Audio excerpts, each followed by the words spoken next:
चलिए, good afternoon Gunjan, good afternoon Aditi, Preeti, कैसी है बच्चा? और कैसी है बेटा?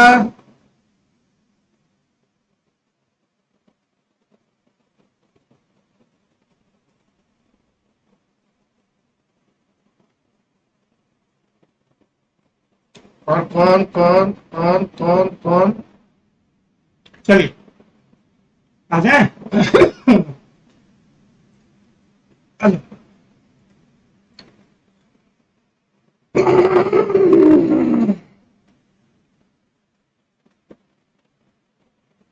Be all good.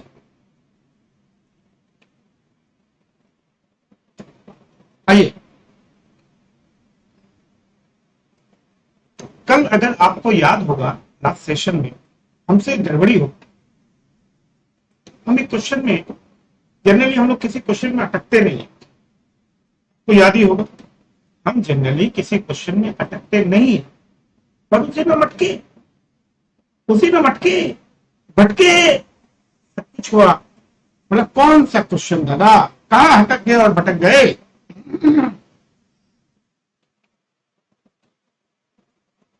बता रहा हूं।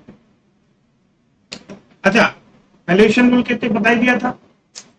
मन बाग बाग हो गया था ना वैसा। हाँ, और मन को शांति मिले थी ना।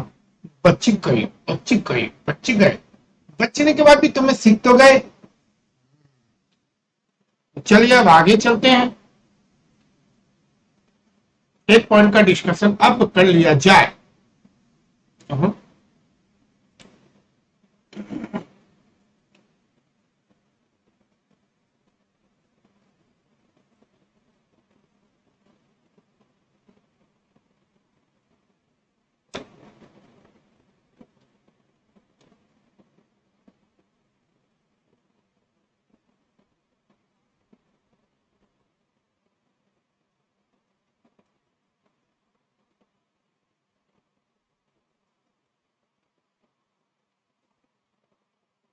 चले, आइए। हाँ बेटा, मैं तो अटका ही हुआ हूँ। मैं तो कब का अटका हुआ हूँ। मैं तो अटका अटका ही चल रहा हूँ बेटा। मैं तो अटका अटका ही चल रहा हूँ बेटा। मैं तो अटका अटका ही चल रहा हूँ। चल, लिक्विडेटेड डैमेज। आज की क्लास ही लिक्विडेटेड डैमेज के ऊपर। कुछ याद आया? हाँ सर, याद आया।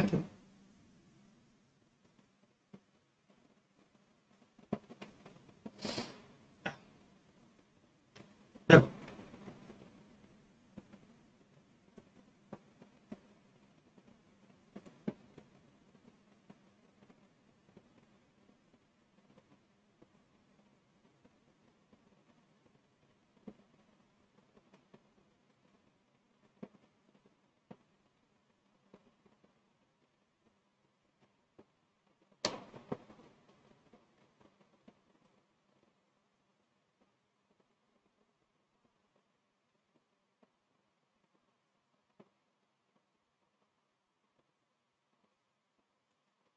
क्या हुआ हर्षित? क्या हुआ बेटा?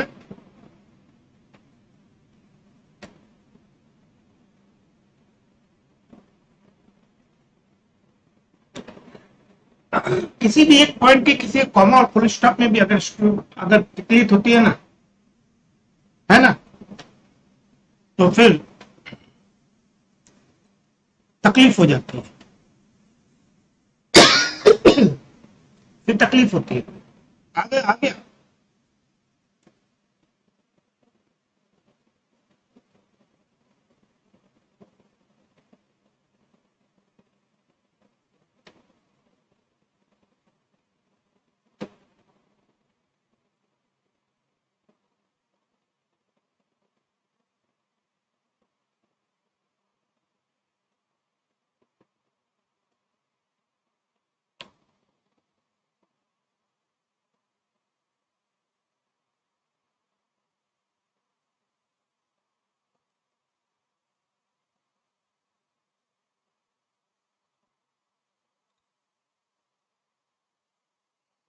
लास्ट क्लास में तुम आए नहीं थे, अभी कोई डाउट अभी तुम्हारा नहीं करेंगे।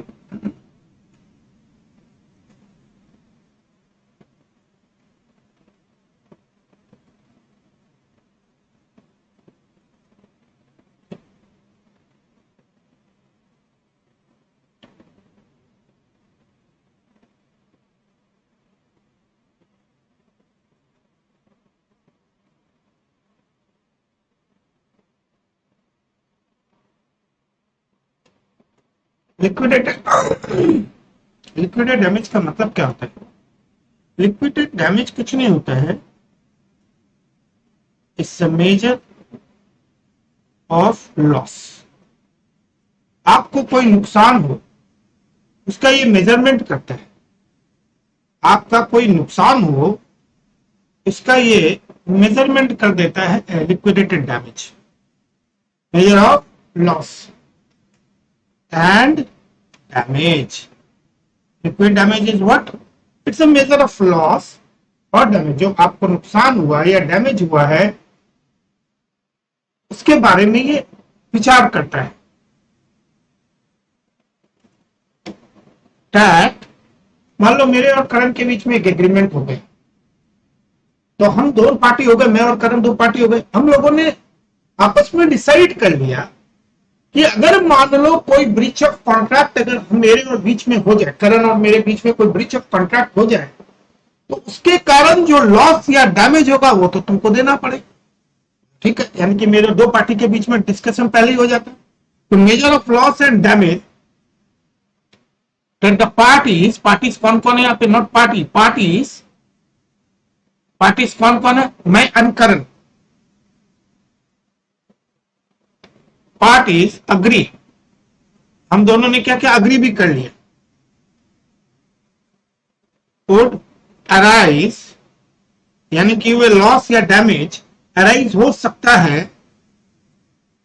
Due to breach of contract, that is called liquidated damage.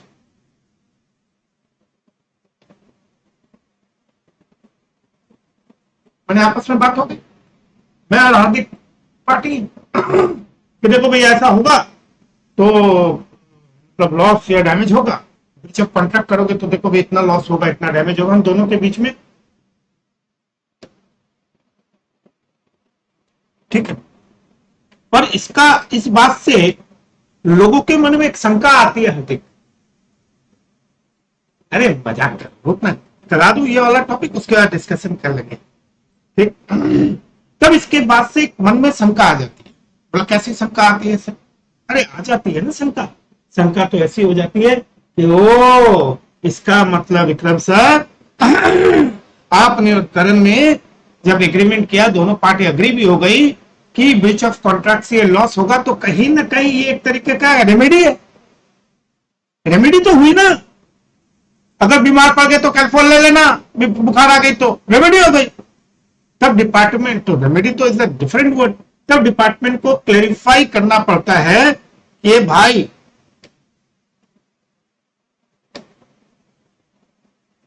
it do not act as remedy, ये किसी तरीके का रेमेडी नहीं है। Sorry, they do not act as remedy, ये कोई रेमेडी नहीं है फॉर ब्रीच ऑफ कॉन्ट्रैक्ट।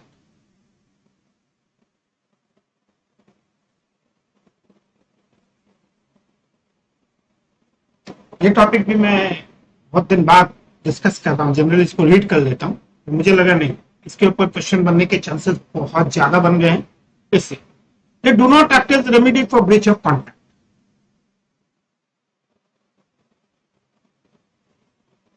ठीक, तो एग्जैक्टली होता क्या है देखो ध्यान से।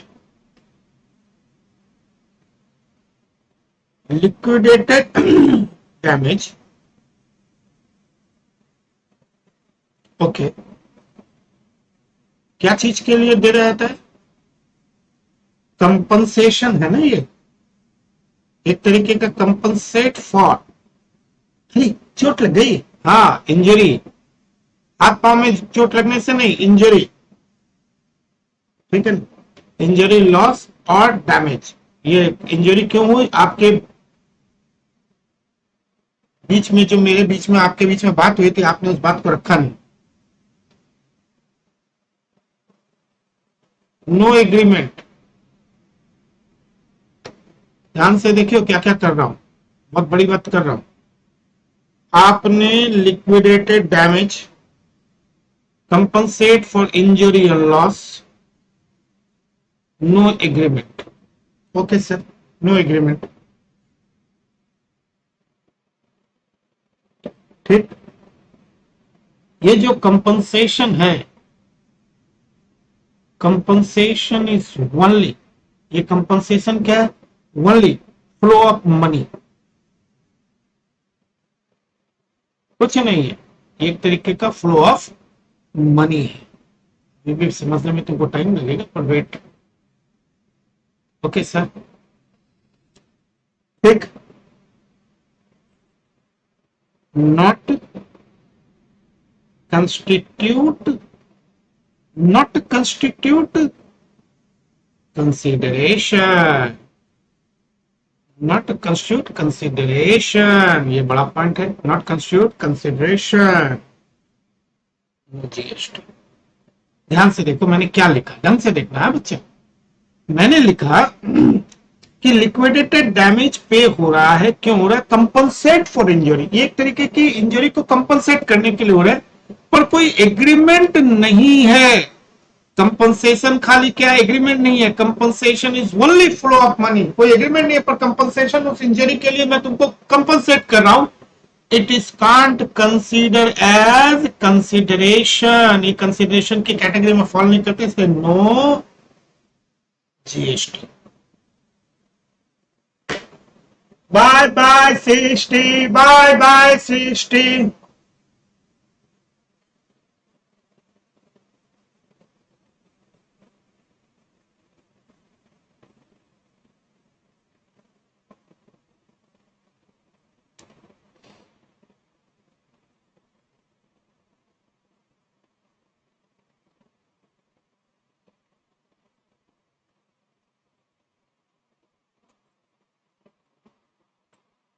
इसीलिए एक वर्ड था, देखो क्या लिखा था, liquidated damage paid for breach of contract not taxable.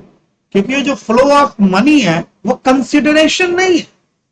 आपने कॉन्ट्रैक्ट आपका टूट गया, breach of contract, breach of contract के लिए मैं आपको इंजरी, इंजरी और लॉस है, तो that can not be termed as, that can not be termed as, that can not be termed as consideration. Consideration नहीं तो फिर जीएसटी की बात कहां से आती है?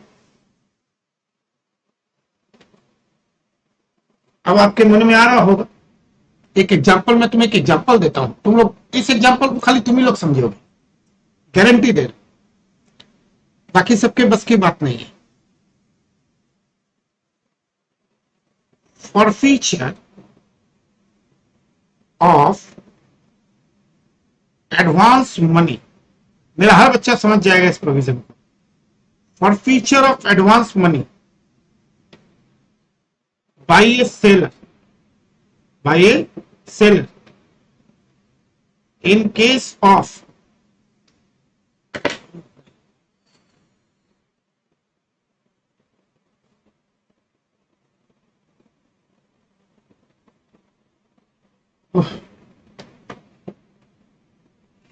in case of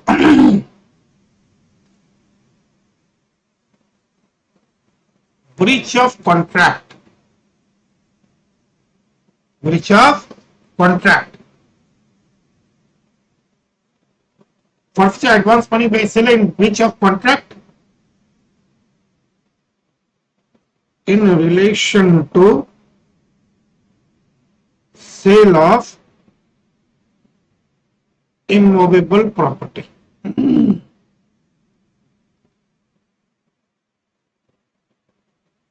मेरे और ओम भाई के, yes not a consideration flow, मेरे और ओम भाई के बीच में मैंने ओम भाई को कहा, ओम भाई मैं ये मकान बेचना चाहता हूँ, 50 लाख में तुम खरीदोगे? हमने कहा खरीदूंगा, चल 2 लाख रुपए एडवांस दे दे। ठीक है, एडवांस दे दे, और बाकी 1 लाख रुपया जो बाकी जो पैसा है ना 1 महीने में दे देना, नहीं तो क्या होगा, ब्रीच ऑफ कॉन्ट्रैक्ट हो जाएगा और मैं तुम्हारे पैसे को फॉरफिट कर दूंगा। ओम भाई बेचारे 1 महीने में पैसा नहीं दे सके, ब्रीच ऑफ कॉन्ट्रैक्ट हो गया, ब्रीच ऑफ कॉन्ट्रैक्ट हो गया, तो वो एडवांस मनी फॉरफिट हो गई। दिस एडवांस मनी क्या क्या इसको कंसिडरेशन बोल सकते हैं क्या? अब पता इस एग्जांपल से सोच के तो याद करो, कैपिटल गेन सेक्शन 51 हम किसी से नहीं है कम। 1/4/2014 के पहले 1/4/2000 के बाद इस एडवांस मनी फॉरफिटेड को अपने इनकम फ्रॉम अदर सोर्स में मान लेते।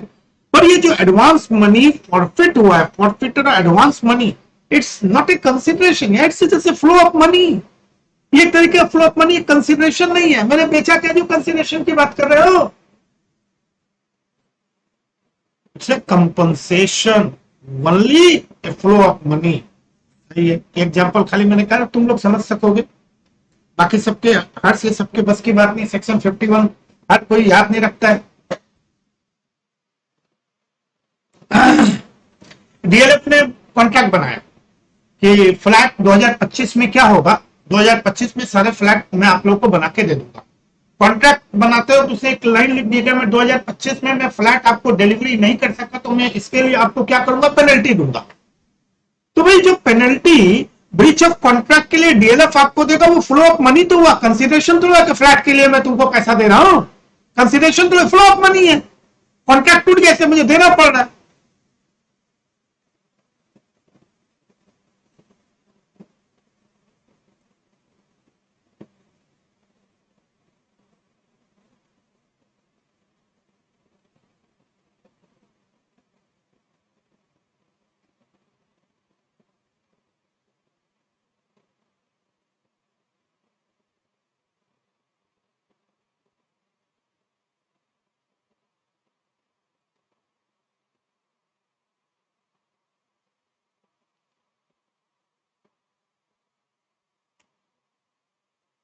मानते हो?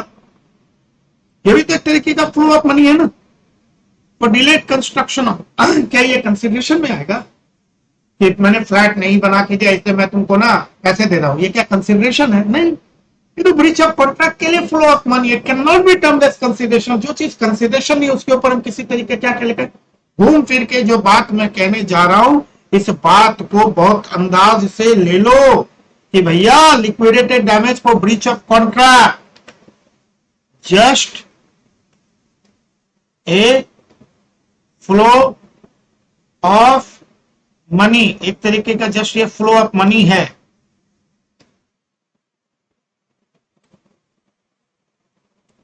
गुड, देखो इसको भी देखो, पॉइंट नंबर 2 भी देखो। Compensation given to previous allottee, क्या हुआ था, माइंस किसी को अलॉट हो गई थी, सरकार ने अलॉट की थी, of coal blocks for cancellation of their licence pursuant to supreme court order. क्या ये भी तो फ्लो ऑफ मनी है, कंसिडरेशन है क्या?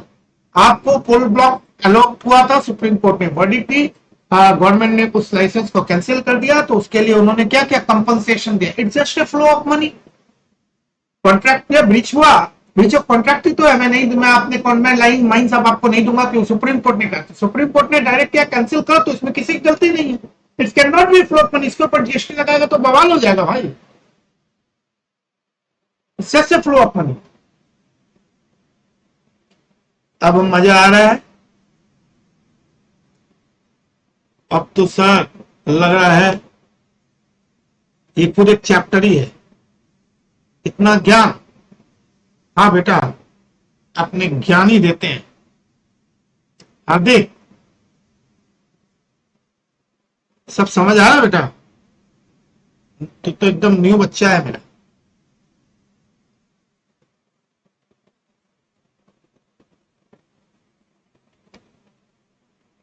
आपका चेक आपने इशू किया, वो किया, वो चेक डिसऑनर हो गया, पैसा नहीं था, चेक डिसऑनर हो गया, इसके कारण आपको फाइन या पेनल्टी देनी पड़ेगी। इसके कारण आपको फाइन या पेनल्टी देनी पड़ेगी। अग्रीड? ठीक है, अग्रीड? ये जो फाइन एंड पेनल्टी है ये आपको क्यों देनी पड़े? क्योंकि आपका चेक डिसऑनर हो गया। तो not for tolerating an act,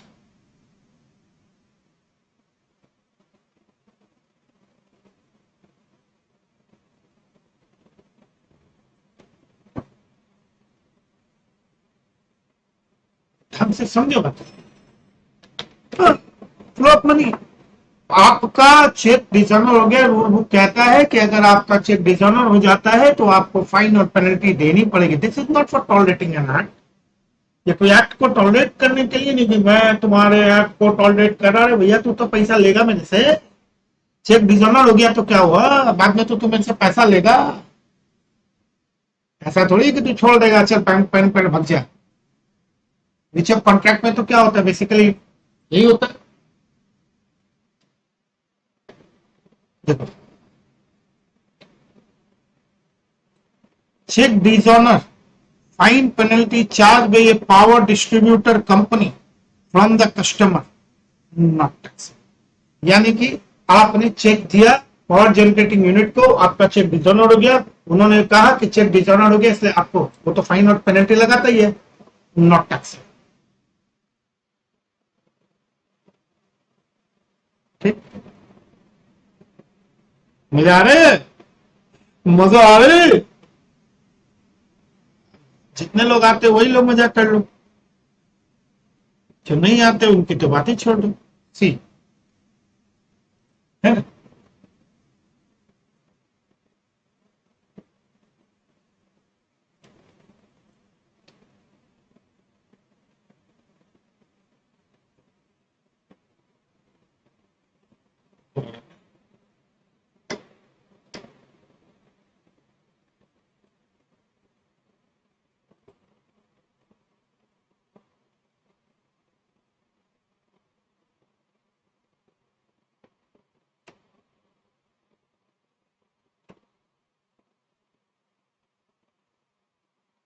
penalty impose for,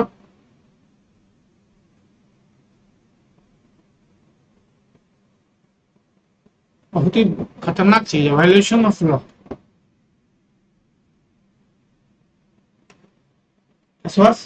penalty impose for violation of law, ये बहुत कॉमन है, बहुत कॉमन है। मैं तो क्या क्या करना था, भूल गया मैं भूल गया कैसे। तो गड्डी लेके वो मैं निकला, वो लाल सिग्नल आया, मैं क्रॉस करके भागा। ओ गड्डी लेके मैं निकला, वो लाल सिग्नल आया, मैं तो क्रॉस करके भागा, मैं तो क्रॉस करके भागा। अगले सिग्नल पे मुझे मिल गया वो पुलिस वाला, अरे पुलिस वाले ने लगा दिया मेरे ऊपर ट्रैफिक का फाइन। वायलेशन ऑफ लॉ, मैंने लॉ को तोड़ा है। It can not be treated as a consideration, ये कंसिडरेशन नहीं है, फ्लो ऑफ मनी है। लॉजिक की बात है ना, क्या कनीसा, ठीक ना।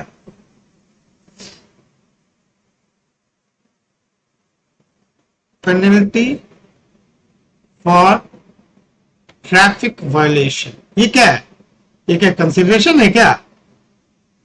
नहीं सर, ये कंसिडरेशन कैसे, ये तो एक तरीके का पेनल्टी है।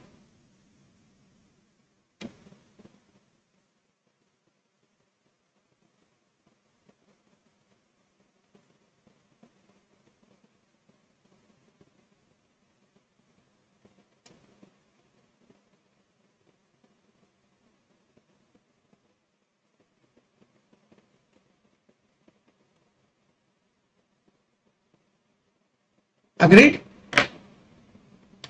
अग्रीड। लॉ को वायलेट करोगे तो that is just a flow of money, it can not be considered consideration.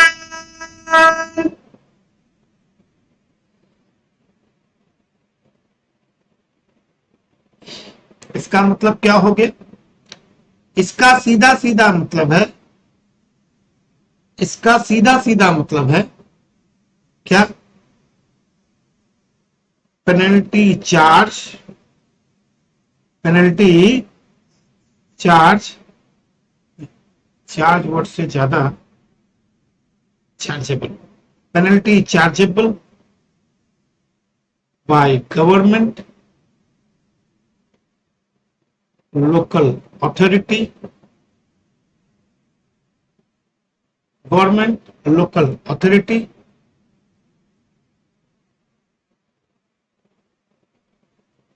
penalty chargeable by government, local authority, imposed for violation of a statute, then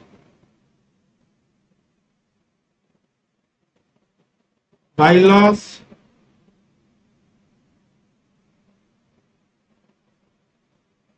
rules and regulation are not reviewable for tax. ठीक, यानी कि जो central government local government violation of law के लिए कि आपने rule तोड़ा, by law तोड़ा, उसके लिए जो लगा तो उसके ऊपर जीएसटी नहीं लगता है।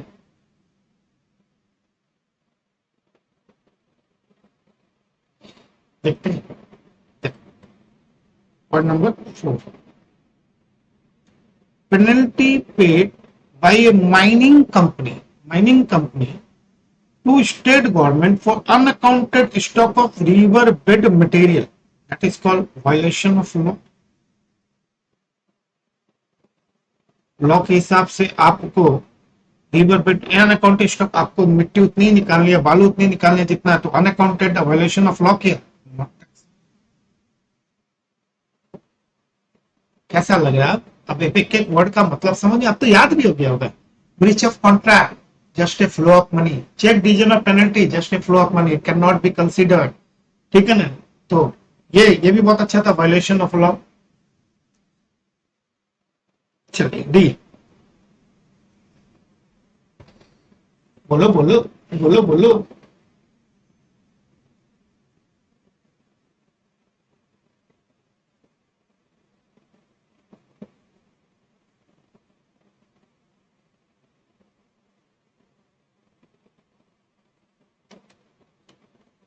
सुनो सैरल, तुम मेरे एम्प्लॉय अपॉइंट होते हो, 2 साल का बॉन्ड है।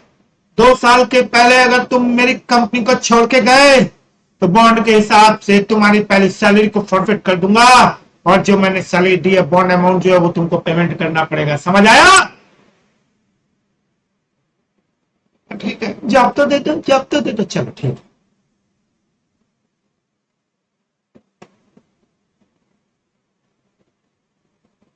forfeiture ऑफ सैलरी, 2 महीना का, 1 महीना से लिखा दिया अगले में, और फॉरफीचर सैलरी, और बोला जो बॉन्ड, पेमेंट ऑफ बॉन्ड, क्योंकि आजकल सब कंपनियां क्या करती है, बॉन्ड साइन करा लेती है। सबसे बड़ा चोरपना यही है। फॉरफीचर ऑफ सैलरी यानी कि तुम मेरी नौकरी छोड़ के जाओगे तो मैं तुम्हारी सैलरी को फॉरफिट कर दूंगा, या बॉन्ड में जो अमाउंट हो तुमको मुझे देना पड़ेगा। Bond amount in the event of the employee living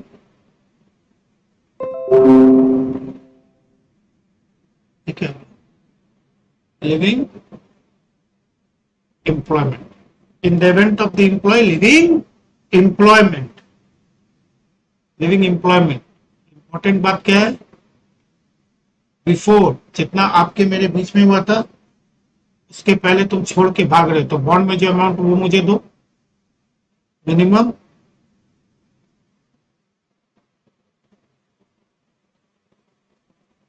agreed period. ठीक होता है ना, आज के जमाने में तो सबसे ज्यादा होता है। तो मैं बोलता हूं ये जो फॉरफीचर ऑफ सैलरी है या पेमेंट ऑफ बॉन्ड अमाउंट है, मुझे क्या लगता है it's a penalty, it's a penalty for non serious employ. Agreed हो? ये वो एम्प्लॉय हैं जो नॉन सीरियस होते हैं, ज्वाइन किए, थोड़ा दिन काम किया, भाग गए।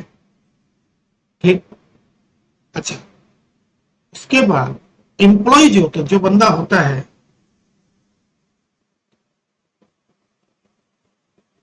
तो फॉरफिट कौन किया? एम्प्लॉयर ने फॉरफिट किया। बोला हाँ। Employer does not get anything, employer does not get anything, employer को कुछ नहीं मिलता है, सर्विस, ठीक है ना, एनीथिंग इन रिटर्न। एम्प्लॉयर क्यों लिख रहे?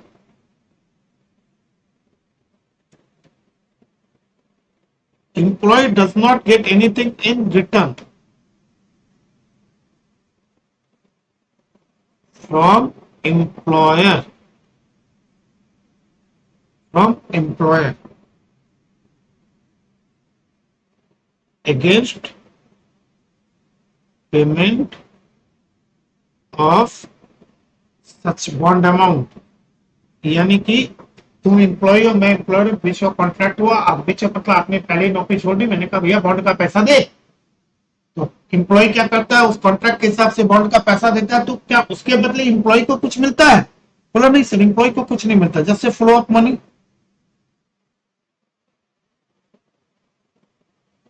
मैं तुमको बॉन्ड का पैसा दे के मैं छोड़ रहा हूं, दे रहा हूं, और मैं तुमको छोड़ रहा हूं, इसलिए मैं बॉन्ड का पैसा दे रहा हूं, तो इन रिटर्न मुझे क्या मिल रहा है? कुछ नहीं, बाबा जी का ठुल्लू, नो जीएसटी।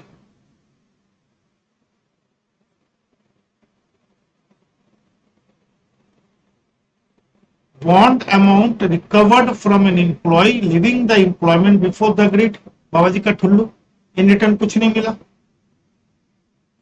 कुछ मिला? बोला ना दादा, कुछ नहीं मिला।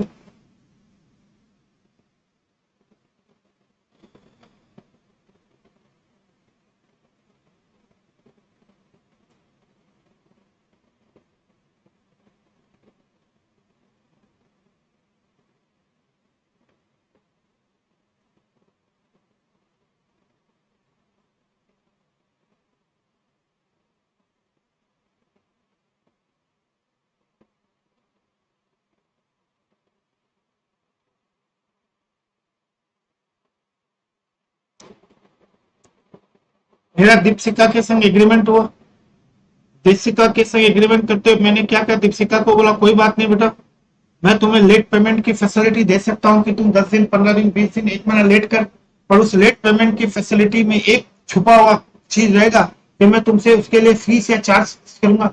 दीपशिका ने बोला हाँ ठीक है भैया, कोई बात नहीं, अब लेट पेमेंट करूंगी तो।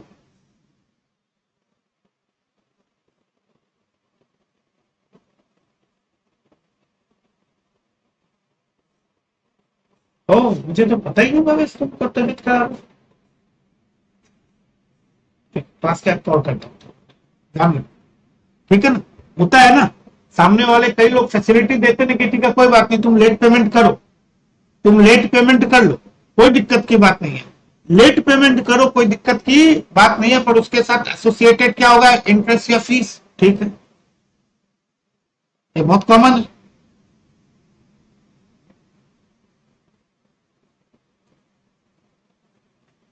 द फैसिलिटी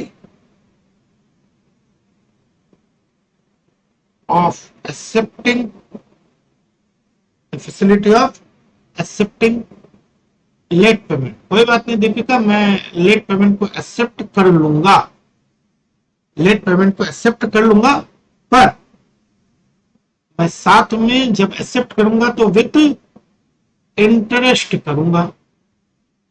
ओके भैया, ठीक है ना? और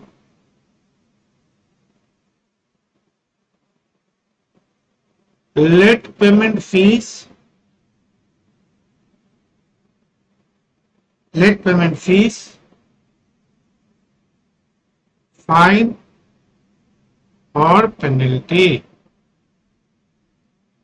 ठीक है, with interest, late payment fees, fine और पेनल्टी। ठीक है ना। और इसके लिए रूल क्या कहता है?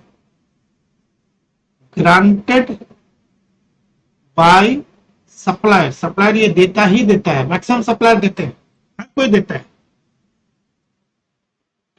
ठीक है, सप्लायर नेचुरली बंडल है ये।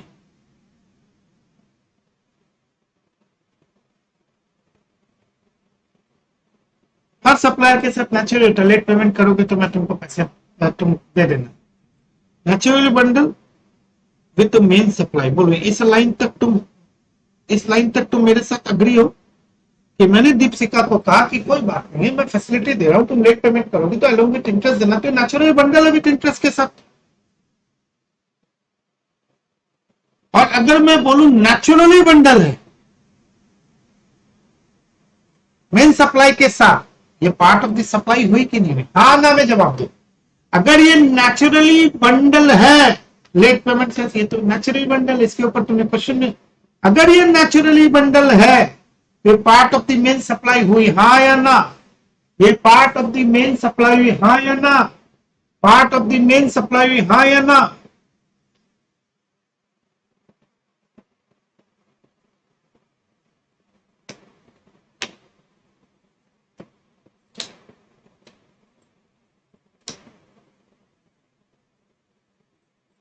ठीक,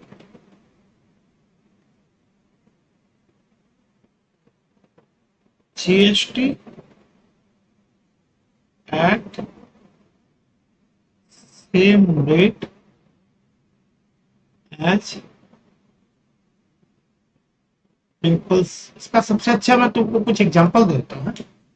इलेक्ट्रिसिटी का बिल, फैसिलिटी होते है लेट पेमेंट करते तो इंटरेस्ट फाइन के साथ, क्रेडिट कार्ड का बिल फाइन के साथ, वाटर बिल फाइन के साथ, ये तो होता नहीं है। तो इसके ऊपर GST.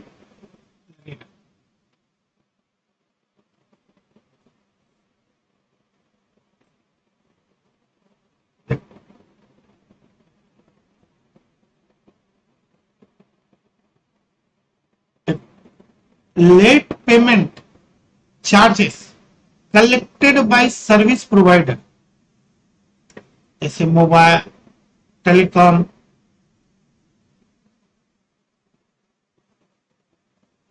Water, late payment charges collected by service provider, late payment of bill taxable, liable to pay GST. देखो, fix charges collected by power generating company from state electricity board or ACB discom from individual customer for supply of electricity। तो ये power जो है ना, ये power वाला जो point है ना, ये पावर वाला पॉइंट है ना, इसको याद रखना। पावर जो सप्लाई है is exempt supply under section 11। ये सप्लाई एग्जाम्प्ट है, बाकी सारी चीजें तो एग्जाम्प्ट अपने बाय डिफॉल्ट हो गई। पावर जनरेशन डिस्ट्रीब्यूशन जो है ना, वो एग्जाम्प्ट सप्लाई अंडर सेक्शन 11। तो जब वो खुद मेन सप्लाई अगर एग्जाम्प्ट है तो बाकी डिस्कशन करने की कोई जरूरत ही नहीं है। ओके, फिर देखो, cancellation charges recovered by railway for cancellation ticket not taxable. क्यों? फ्लो ऑफ मनी है, इसके बदले कुछ मिलता थोड़ी है।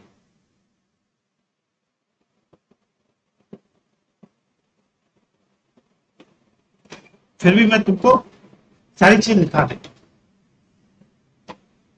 ठीक है, कहीं गलती ना हो।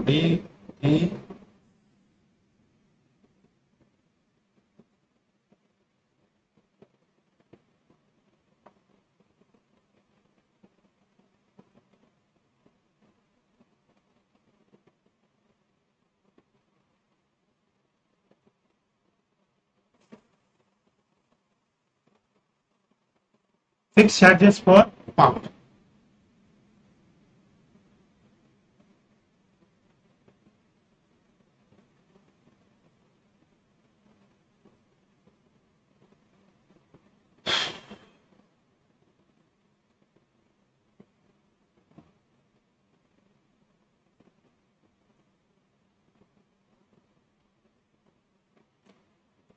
Minimum fix charges,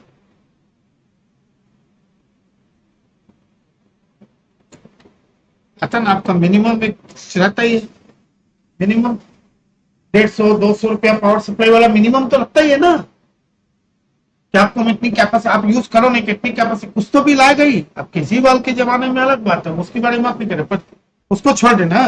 minimum fix charges होता है, आप यूज करो या ना करो, आपके एक मिनिमम फिक्स चार्जेस या कैपेसिटी चार्जेस बोलते हैं। एंड एक होता है वेरिएबल, जितना कंजम्पशन करोगे उसके ऊपर, variable energy charges.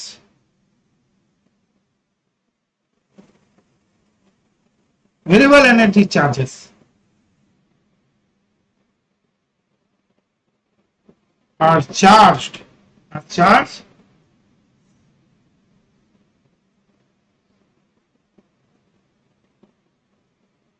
for sale of electricity. Sale of electricity.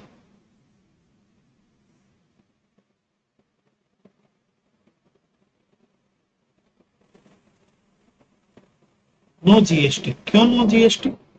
Plus के ऊपर जीएसटी नहीं, as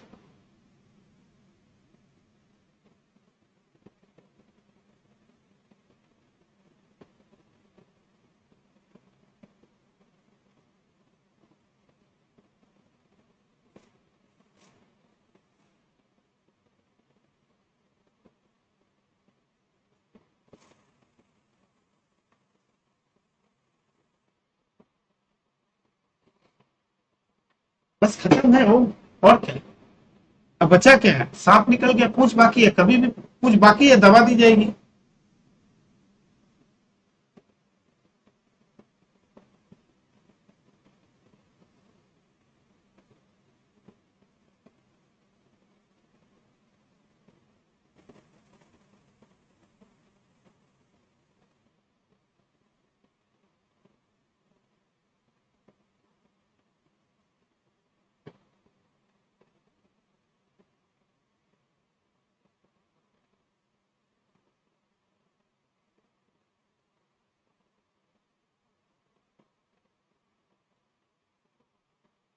cancellation charges,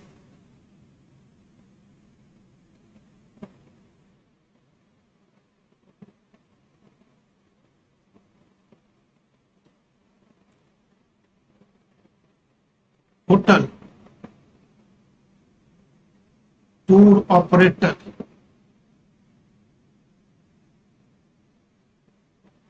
airline, railway,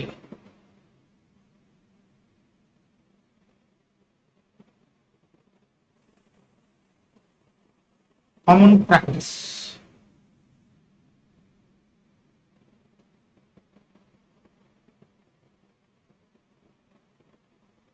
common business practice है हम लोगों की,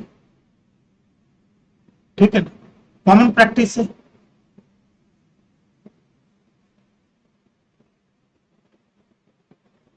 ठीक, क्या है? कैंसिलेशन चार्जेस, कैंसिलेशन चार्जेस देखा करो, जब भी बुक करते हो तो लिखा रहता है आपका कैंसिलेशन चार्ज, फैसिलिटी है या इनके पास क्या है, फैसिलिटी है, फैसिलिटी ऑफ कैंसिलेशन। ये बोलते हैं आपको, आप बुकिंग करा लीजिए, आप चाहें जब चाहेंगे तो आप कैंसिल भी कर सकते हैं, तो फैसिलिटी ऑफ कैंसिलेशन है। ऑफ इंटेंडेड सप्लाई, कौन सी सप्लाई? जो मैं देने वाला हूं, आप जो 25 तारीख को दिल्ली जाने वाले हो, इंटेंडेड सप्लाई, ठीक है ना, with in a certain period of time,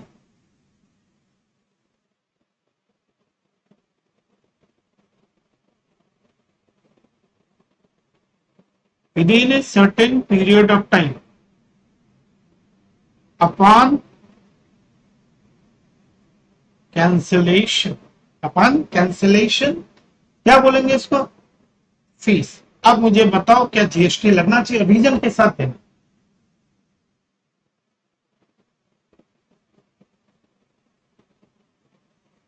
तो मैं बोल सकता हूं नेचुरली बंडल है ये।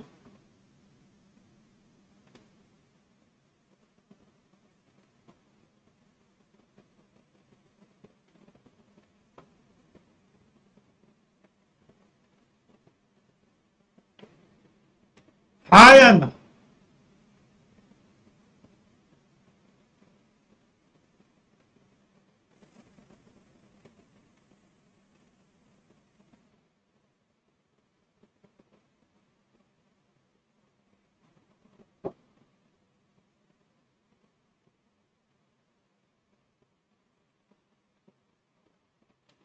बोलो बोलो।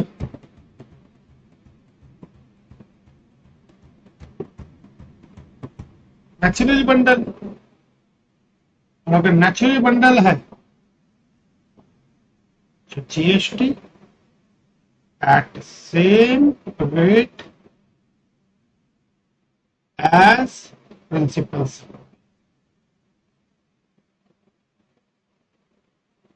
अब इसमें गेम, यानी कि इसमें गेम क्या, देखो GST at the same rate as the principal supply, cancellation तो उसी का पार्ट ही माना जाता ना, तो फैसिलिटी दे रहा है आपको। अब मुद्दा है कि प्रिंसिपल सप्लाई का जो रेट है उसी के हिसाब से। अब अगर प्रिंसिपल सप्लाई एग्जाम्प्ट हुई तो क्या होगा, बताओ कोमल, बोलो संगीत, संगो बोलो, हार्दिक, किशोरी बोल। अगर बोला प्रिंसिपल सप्लाई की ही तरह देखेंगे, अगर प्रिंसिपल सप्लाई एग्जाम्प्ट हुआ तो क्या कर लोगे?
हाँ, नो जीएसटी अगर एग्जाम्प्ट हुआ तो नो जीएसटी। अब cancellation charges recovered by railway for cancellation of ticket, बताओ। तो कैंसिल रेलवे में, अगर आपको याद होगा, थोड़ा बहुत तो आपको याद है, रेलवे में अगर फर्स्ट एसी है, फर्स्ट एसी उसे क्या लिख रहे, सीधा सीधा लिखा ना, AC and AC, non AC. AC पे जीएसटी, अब जीएसटी एसी पे तो है और नॉन एसी पे नो। अब अगर एसी का कैंसिलेशन करावे जीएसटी लगेगा, नॉन एसी का करावे तो नहीं लगेगा।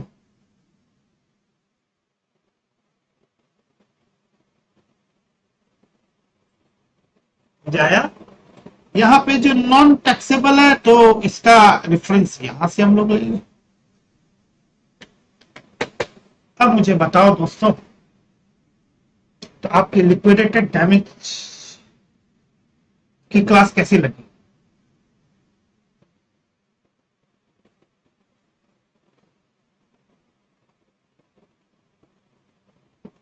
Agreeing to obligation reference from act में पढ़ने लायक कुछ था, इससे मैं दिमाग लगाया नहीं।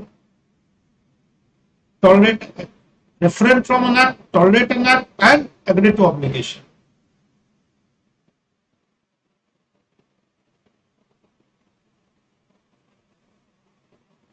ये कहीं ना कहीं मुझे ना लग रहा था, ये पॉइंट कहीं ना कहीं मुझे लग रहा था कि शायद इसका डिस्कशन बहुत जरूरी है। और आज वो डिस्कशन करके ना मुझे भी, मेरे मन में भी शांति हो रही। It's so interesting, liquidated damage वाला point, breach of contract, not flow of, is just flow of money, cheque dishonour, just flow of money. सही बात है, penalty impose, violation of law, तो गड्डी लेके निकला, रास्ता क्रॉस कर दिया। जिंदगी में पहली बार सुना है, पढ़ा भी है। थैंक यू बेटा। और फॉरफीचर ऑफ सैलरी, जिसमें ये तो बहुत बड़ा ट्रेंडी आइटम है आज के टाइम में, बॉन्ड साइन करा लेता है, उसका क्या होगा?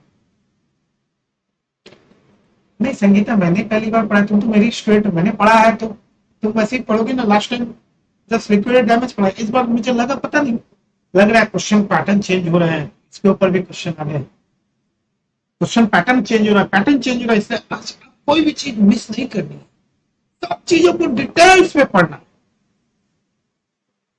मिस उसका कोई कॉन्सेप्ट ही नहीं रखेंगे वहां पे। बोल करण भाई, कॉल एक करण, करण करण करण देवप्राण आया है क्या? देवप्राण,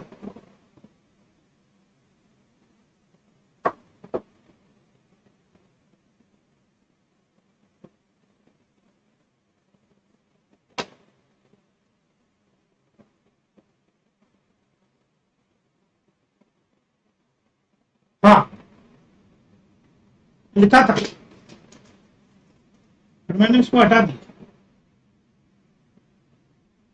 मतलब नहीं समझा। उसको पढ़ने से अच्छा मैंने क्या किया,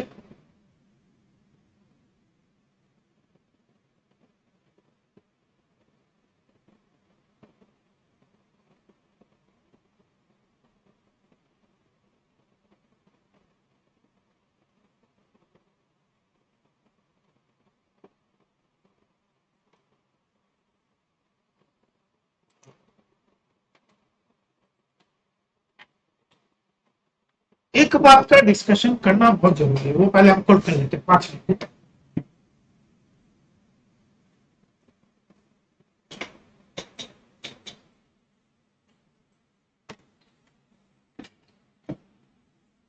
ठीक, एक बात का डिस्कशन हम लोग पहले करते हैं। वो पॉइंट क्या है? वो पॉइंट, डिस्कशन पॉइंट ये है कि जब मैं सेक्शन 10(2)(a) कंपोजिट इसमें प्रिजम्पटिव स्कीम में जाता हूं, तो कंपोजिट स्कीम में जब मैं जाता हूं तो वो सप्लाई ऑफ सर्विस के लिए, सबको पता है that is in respect of supply of service, ठीक है। और अगर आपका टर्नओवर पिछले साल अगर आपका 50 लाख से कम है तो आप इस साल जा सकते हैं सप्लाई ऑफ सर्विस। उसी सप्लाई ऑफ सर्विस के दौरान, सप्लाई ऑफ सर्विस के दौरान उसी से इंसिडेंटल अगर वो गुड्स भी करता है तो उसको भी मिलेगा, क्योंकि बेसिकली वो सप्लाई ऑफ सर्विस का है। मैं सप्लायर ऑफ सर्विस हूं, सप्लायर ऑफ सर्विस। अगर मैं बार्बर की दुकान खोला, नाई हूं, दुकान खोला, तो मैं साबु और शैम्पू भी बेच रहा हूं। दुकान में कोई आया, शैम्पू कैसा है, अच्छा अच्छा है, ले लीजिए सर, तो मैंने शैम्पू भी बेच दिया, तो सप्लाई ऑफ गुड्स भी हो गया। That is also come under the presumptive scheme. That's no, because this sale of shampoo can not come under the composition scheme, section 10(1) and 10(2). 10(1), 10(2) और 10(2)(a). 10(2)(a) बोलता है कोई भी ऐसा स्कीम, कोई भी ऐसा बंदा जो कंपोजिशन स्कीम में एलिजिबल है, वो यहां नहीं आ सकता है। चले, इलिस्ट्रेशन किसमें बेटा? Page number 170। और पहले यहां एक एक करके कर लिया। इलिस्ट्रेशन 9 मैंने करा दिया था, इलिस्ट्रेशन 10 भी करा दिया था, इलिस्ट्रेशन 11 भी करा दिया, इलिस्ट्रेशन 12 भी करा दिया, 13 भी करा दिया था, 14 भी करा दिया, 15 भी करा दिया था, पेज नंबर 16 भी करा दिया था, 17 यहां से रुक गए थे हम लोग, है ना।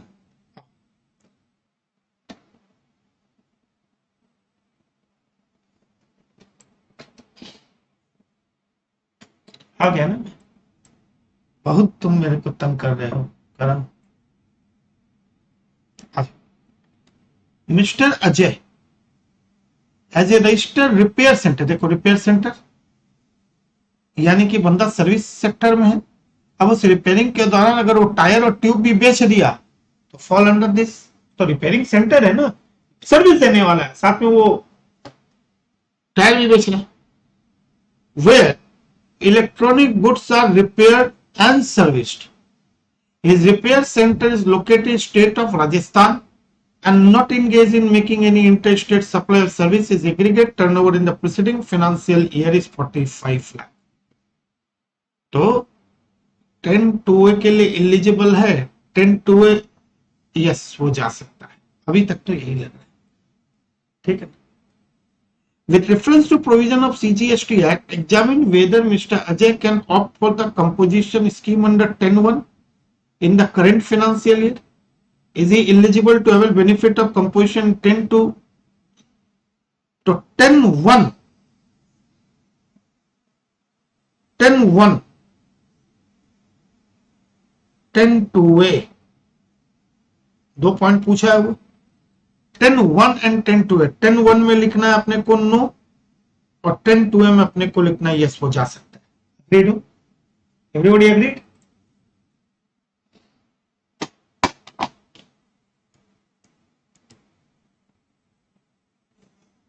Is it?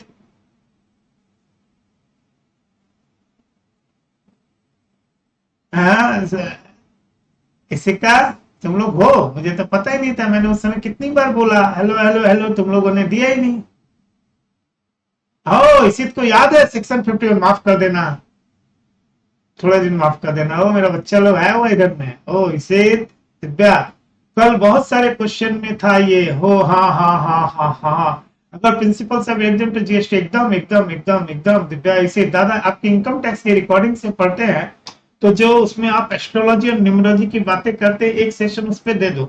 मैंने तो बोल दिया न्यूमरोलॉजी की बातें नहीं करता हूं मैं, अभी से लिख लो। और जिसको पता है कि बातें नहीं करता, अभी लिख लो, अभी बॉन्ड पेपर पर लिख लो। ये महीना, ये महीना, अच्छा इसकी बात आज तुम लोग को, अच्छा आज तुमने इतनी बड़ी बात बोल दी तो चलो आज का दिन के बारे में बता देता हूं तुम लोगों को। आप लोग को एक बात बता देता हूं, रिकॉर्डिंग बंद करके बताऊंगा, अभी नहीं है, ठीक है? रिकॉर्डिंग करके बताऊंगा। आपने बताया था ये सब आ गया। अच्छा आप कंपोजिशन कर रहे हैं, ओके दादा। आप कब से हमको मिस कर रहे थे? मैं बहुत देर से मिस कर रहा था, पता ही नहीं ये सारा चल रहा था दिन में। चल हाँ, मैं तुम लोग से बात करूंगा, नालायक आजा आजा दिव्या। देखो तो यहां तक ठीक है, बोला कंस, ये पॉइंट ठीक है, ये पॉइंट ठीक है। अरे नहीं रे सी बात करेंगे, रुको ना, तुम्हें एक अच्छी चीज बताने वाला हूं आज। 10(1) में तो नहीं जा सकता, पर 10(2)(a) में तो जा सकता है करण भाई। बोला हाँ दादा जा सकता है। Considering the option of payment of tax available to Mr. Ajay, considering the option of payment of tax available to Ajay, compute the amount of tax payable by him, assuming that his aggregate in the current financial year is 35 lakh. Current financial year is 35 lakh. Will the answer be different if Ajay procures few items required for providing repair service from neighbor state of Madhya Pradesh? तब तो not eligible, not eligible मुझे ये लग रहा है। Interested purchase नहीं sir, acquire है, procure है। प्रोक्योर तो कर ही सकता है, सेल नहीं कर सकता है, तो नॉट की जगह एलिजिबल ही रहेगा। You can purchase from other state but you can't sell to other state. 35 lakh हो गया, तो सिंपल सा क्वेश्चन था, 2 मिनट में बन जाएगा। आंसर दे दो बेटा, लास्ट लाइन पे कहानी खत्म करो, ये क्वेश्चन था। The amount tax payable by him under section 10(2)(a) 2,10,000 6% of 35 lakh. हटाओ। A registered person cannot opt under 10(2)(a) if he is engaged in making interstate outward supply. However, there is no restriction on interstate procurement of goods. Hence, answer will remain the same even Mr. Ajay procured. क्या था करम? क्या था करम? क्या था इसे? देखो क्या था?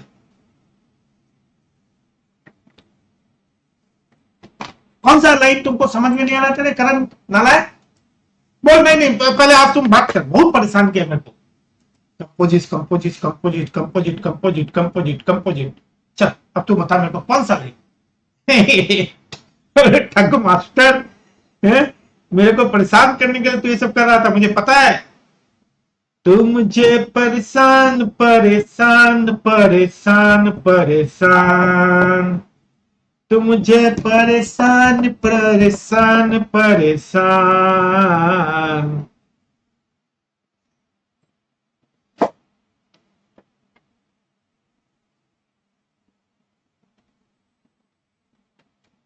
अच्छा next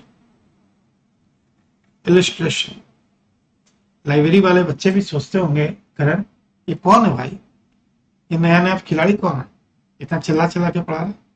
next, mister x A trader dealing exclusive supply of goods and paying tax under normal scheme, ठीक है। also exclusive engage in supply of goods, अच्छा supply of goods and paying tax, also eligible for composition scheme, ठीक है। submit the following details for coming financial year for 24-25, you are required to determine which scheme will be more beneficial to you, whether X should opt for composition, अच्छा opt for composition, देखते हैं। Inward supply of goods from registered supplier, amount exclusive of GST and goods charge normal rate। Inward मतलब purchase, अगर मैंने purchase किया GST दिया तो मैं आईटीसी ले सकता हूँ, हाँ सर आईटीसी मिलना चाहिए। 70 लाख के ऊपर मुझे आईटीसी कितना मिलेगा, 12%, 8,40,000 के करीब मुझे मिलेगा। बोला हाँ भैया 8,40,000 के करीब मिलेगा। Outward supply of goods to be unregistered customer, sale price of the goods inclusive GST normal tax rate 12%, ठीक है। Outward supply of goods, outward से unregistered buyer 90 lakh, normal rate of GST inclusive है, तो इसमें जीएसटी का portion कितना है, 19 to 100 divide by 112 minus 90, तो जीएसटी का प्रोपोर्शन मेरे ख्याल से यहाँ पे जीएसटी कितना है, 9,64,286, इतना ही होना चाहिए, ठीक है। ओके, अगर नॉर्मल में है तो आईटीसी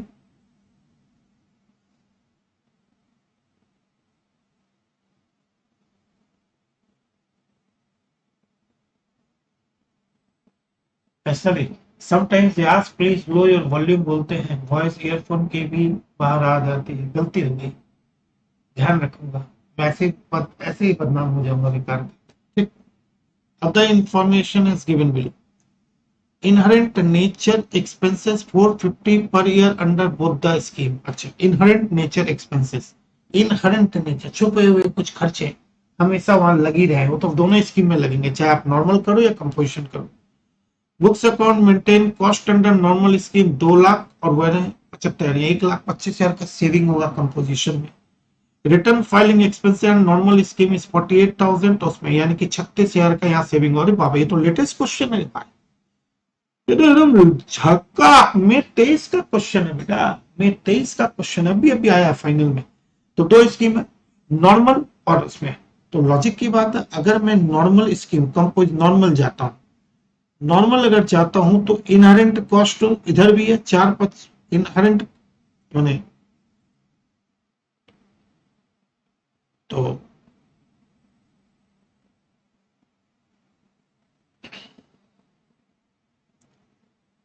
$450 इधर भी है और 10(1) में भी 450 है।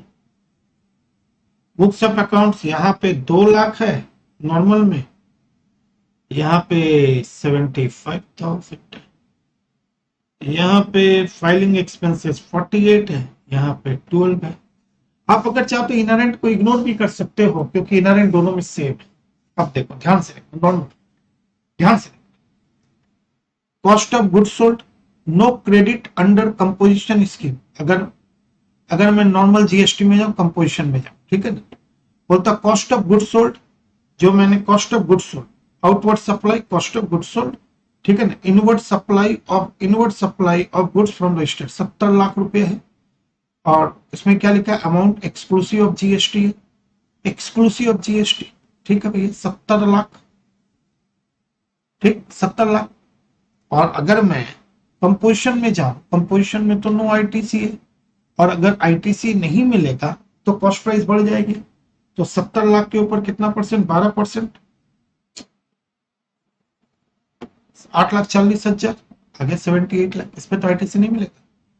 Cost of maintain record 2 lakh, return filing inherent तीनों में, ये भी मैंने बना लिया। तो कॉस्ट मेरा परचेज इतने का है, इतने का परचेज है, तो टोटल कॉस्ट मेरी ये हो गई।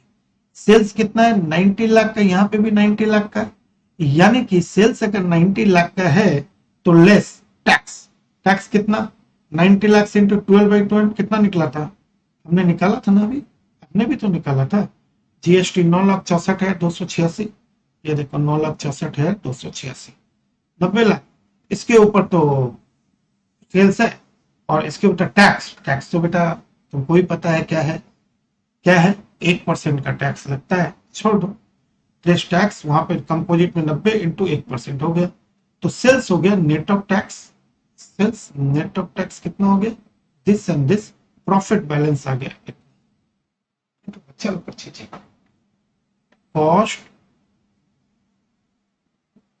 Minus this minus this. ऐसा क्वेश्चन तो किए थे ना यार, ये ऐसा क्वेश्चन तो पहले भी किए थे, दोनों का कंपैरिजन सेट कर लिए थे। खाली ये इंक्लूसिव का ध्यान रखना। ये जो 76,98,000 तो सेल्स दिया हुआ है इंक्लूसिव, तो सेल्स को मैंने एक्सक्लूसिव कर दिया, इसमें से मैंने टैक्स हटा दिया क्योंकि 90 पे 1% ही लगा होगा, टैक्स हटा के 89, यहाँ पे टैक्स हटा कितना, दोनों के बीच का डिफरेंस। बाकी तो ठीक है, कोई टेंशन नहीं है।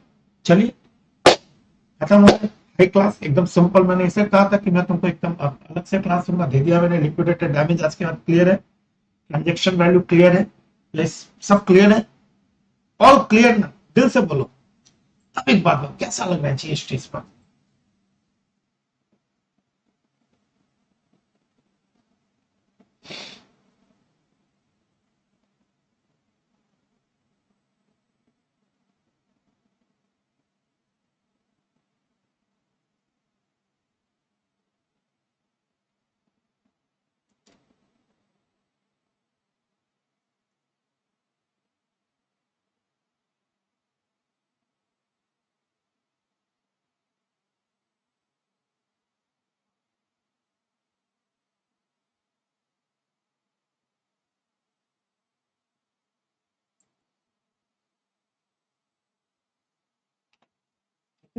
अच्छा एक सेकंड, मैं बात बता रहा हूँ।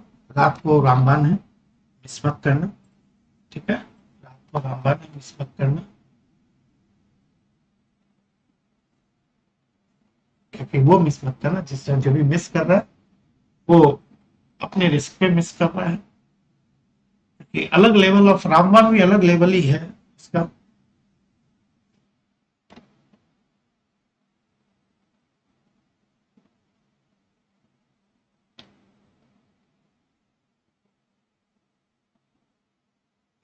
वैसे ठीक है ना। सैलरी के 2 लेक्चर में बहुत आगे पहुंच गए। सैलरी के 2 लेक्चर में हम लोग कहाँ पहुंच गए, तुम जैसे इमेजिन करके देखो। वो 2 लेक्चर को हमने आरपीएफ को भी थोड़ा सा अलग तरीके से अंदाज से प्रेजेंट किया। कोई 2.5 लाख वाला प्रोविजन कहीं कहीं मिक्स हो जाता है तो वो ध्यान नहीं रहता है, एफर्ट्स में उसका इम्पैक्ट आता है, उसको हमने देखा। अलाउंस से एजी है, तो एक अलग दुनिया चल रही है, उसके भी ध्यान से रहना। अच्छा मैं क्या बोल रहा हूँ, मेरी बात को सुनो। कल घर पे